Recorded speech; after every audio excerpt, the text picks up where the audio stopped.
Okay, as you know, freelancing is the best path you can take. So you have a lot of time that you can spend however you want. You can work whenever you want from everywhere, and the payments are huge. But how you can actually start freelancing? So this is the topic that we will discuss today. For those who don't know me, I'm Daniel and I started freelancing 2 years ago. I managed to have some good contracts and a retainer client. And let's start with the first advice. Don't be afraid to start. When I got my first client, I was scared. So I thought that I can't do the application. It was a food delivery application, and my portfolio had a note-taking app, a reminder app, and a simple market. I think socks market. Yeah, socks market. I tried to build a socks market for my cousin, and building a food delivery app scared me because I thought I can make it, because look at my portfolio, I'm noob, let's say. And guess what? I took the project, I finished the app, and I also got another app from the same client. And again, I thought I can't make it, but I realized that I build a food delivery application. Why I will not be able to build a POS for the food delivery application clients? I mean the restaurants that will use that to print receipts, receive orders, and so on.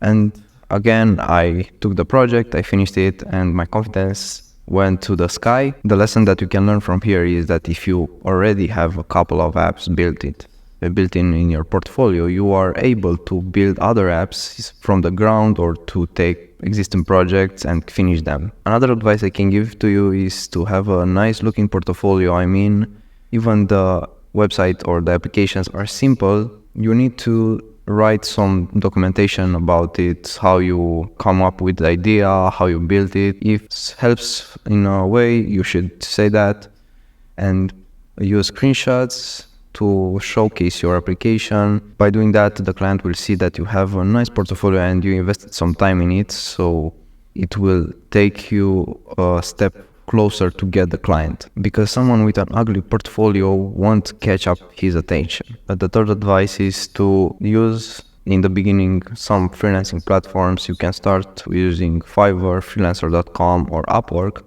I tried all of them.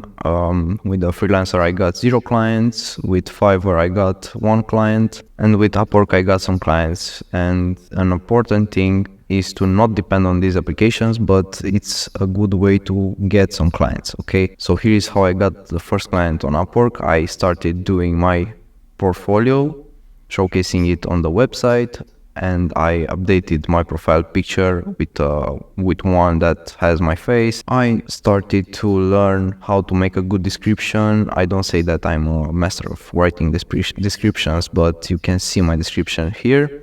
I also started to learn how to write some proposals that will get clients' attention. Be aware when you are using freelancing platforms. I'm not giving you an advice to not buy connections or proposals, or however are they named.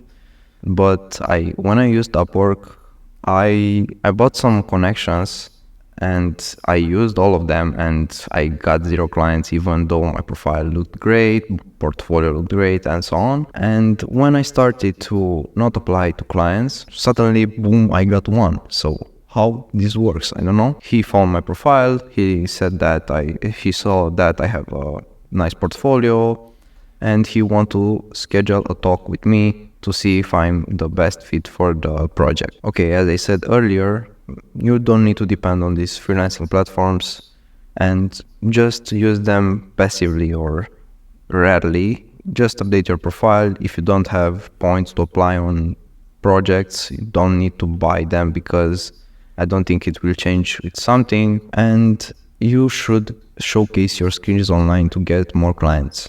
Let me explain. After I finished with my first client, I haven't had a client, I think, through 3 months.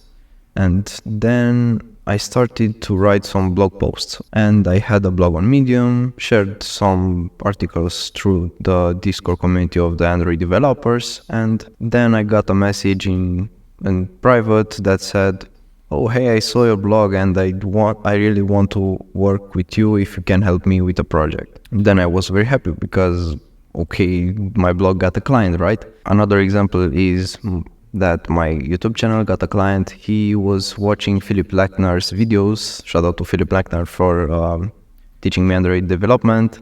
Your videos are nice and thank you for everything that you're doing. He was watching his videos and he suddenly saw in the right in the suggestion tab my video and he clicked on it and he searched where I'm from. He saw my profile on LinkedIn. Okay, he saw my videos, blog, and he texted me and we managed to have a project together. He gave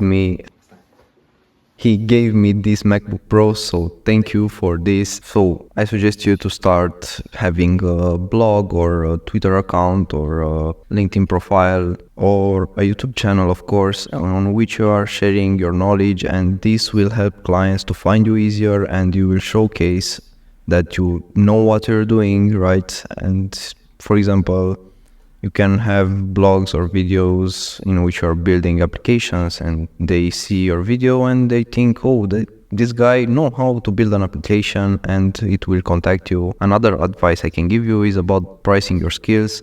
So we will talk about price per hour, and I know that are people that are working underpaid or something like $3 per hour or something. If you're underestimating your skill, you won't make it because you need to know your price and you don't need to start with a lower price, because if you charge $5 per hour, okay, your service kind of sucks, man, because if your price is higher, it means that you give a good service, right? And you can't compare a $5 service with a $30 service, right? And will be cheaper to hire that $5 person, but the quality of his work won't make up to the $30 one, right? So search up on Google an estimative hourly rate for a freelancer in your career. I started with $20 per hour when I started freelancing with no relevant experience, and then I grow it with a couple of dollars after each project I was working on because I gained experience and I should charge more, right? I hope this video helped you, and if you have any questions you can ask in the comments. I will sure respond to them. So see you in the next video.